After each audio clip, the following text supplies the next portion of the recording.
Hi guys, welcome back to another video. Today I'm going to be doing something slightly different on my channel. I'm going to be showing you how to create the Tim Burton's Cheshire Cat look for yourself. So let's get started. Okay, so the first thing you're gonna do is put your hair back. My fringe just gets in the way sometimes, so I put it back. And I also put some moisturiser on, E45, because my skin is quite sensitive.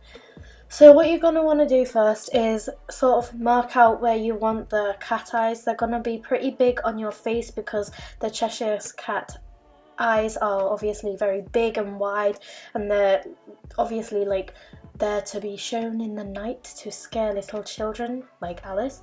So try and make this as neat as you can. You can see I'm struggling a bit, but yeah, it doesn't really matter too much because you can always make the underline thicker. That's what I decided to do there, but you can always rub it out because this is just this isn't the initial like face paint. This is just the first marking, so it doesn't matter too much. I just wanted to get it right. Okay, so you need to repeat that on the other eye. Be as symmetrical as you can. But now we're going to start on the nose.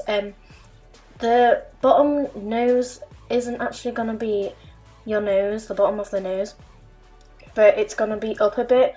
So what you're going to want to do is draw a little line, and then two little arches. They will be the nostrils, and then make it almost a heart shape, so that's nice. I just to warn you guys, I do move this nose up because I thought it was too far away from the eyes, so I would recommend moving it up just a tad. Anyway, you're going to want the nose to connect down to the mouth, so draw a little line in the centre there, and you want to mark out the mouth, so it's going to be a big smile. It's almost like a Cheshire smile. Well, it is because it's a Cheshire cat, but anyway, yeah, I did this wrong quite a bit, but anyway, it doesn't matter. You can see my skin's going red because I'm rubbing it. But anyway, you want it to be as symmetrical as you can get it and quite long, but if you can't get it symmetrical then it doesn't really matter because it is quite a crooked smile because it's sort of creepy, spooky. But anyway, so you join them together and then you want to connect the top of the mouth to the bottom of the mouth with going to the bottom lip, if that makes sense. So yeah, so all I'm doing here is adding colour to the bottom lip and sort of edging it out so it sort of blends in, so you can't really see my bottom lip when the mouth will be done. Now I'm just getting a teal eyeliner and I want to create the image of the sort of bluey shimmery fur on the top of his head. So I recommend not smudging it as much as I did because it just sort of loses colour pretty easily, so I decided not to smudge it as much afterwards. But anyway, you want these to sort of be arched, and then it wants to be thicker the more you go out. So the smaller ones in the middle and then the bigger ones will be more arched than the others. So yeah. Once you've done that, you want to create highlights around these blue areas. So I'm just going to talk you through the highlights because with the whites and the blacks, because there are quite a few highlights and they are kind of important to make the look sort of pop and make some of the face paint more defined than others. But yeah, for some reason my recording stopped as I was making sort of an area canvas sort of for the black for the top half. So basically you want main white highlights for underneath the eyes, above the eyebrows, sort of on the eyebrow area, above the nose, quite a lot there. You want that to be really white because it's sort of the signature like white marking he has. And then you want some white around the blue teal areas, and then some really white defined areas underneath the mouth. So yeah, they're the main areas for the white. And then the black, there's not really many areas for the black. You just need to make your whole face grey. You don't want any pink or peach skin you have showing. So yeah, you want to cover your whole area. And you can also, I recommend, I didn't really do this step as much as I should have, but you can make areas more defined without smudging them. I think that gives a better effect and it makes it look more like fur.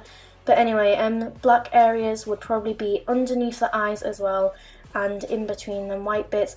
You can see the video does jump a bit, but anyway, that's because I'm really bad at recording. But anyway, I decided to make the whole mouth white at first, and then I put a little bit of white on the lip to blend it out and sort of make it look like more natural, if you know what I mean.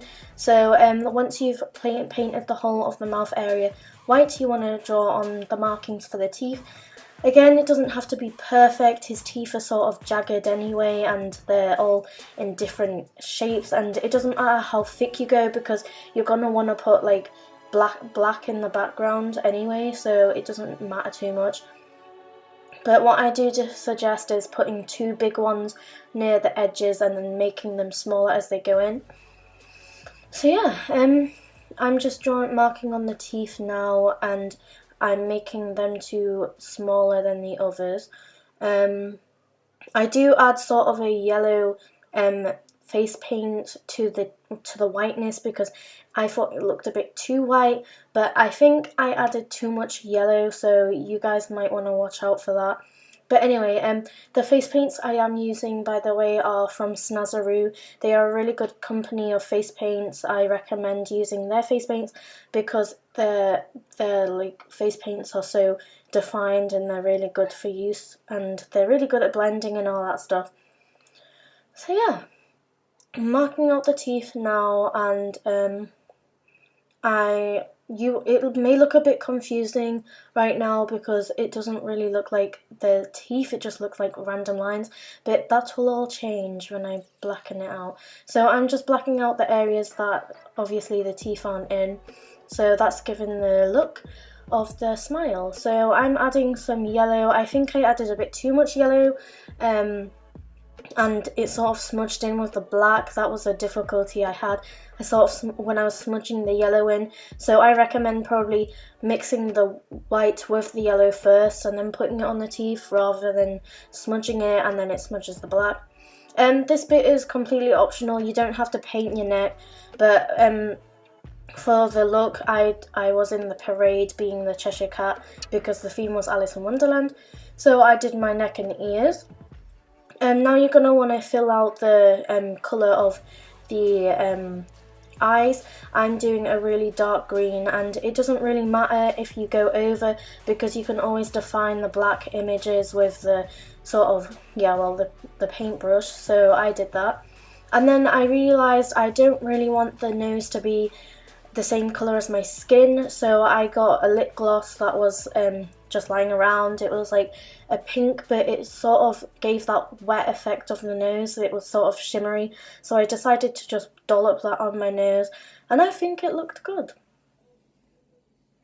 Okay guys, thanks for watching this video. I know it wasn't the best because I've never clearly done a tutorial before, but fingers crossed it turns out okay for you guys, and if you are just watching it for fun, thank you, and I'll see you guys later. Subscribe for more! Popping balloons with guns, getting high off helium. We paint white roses red, each shade from a different person said this dream is a killer, getting drunk with a blue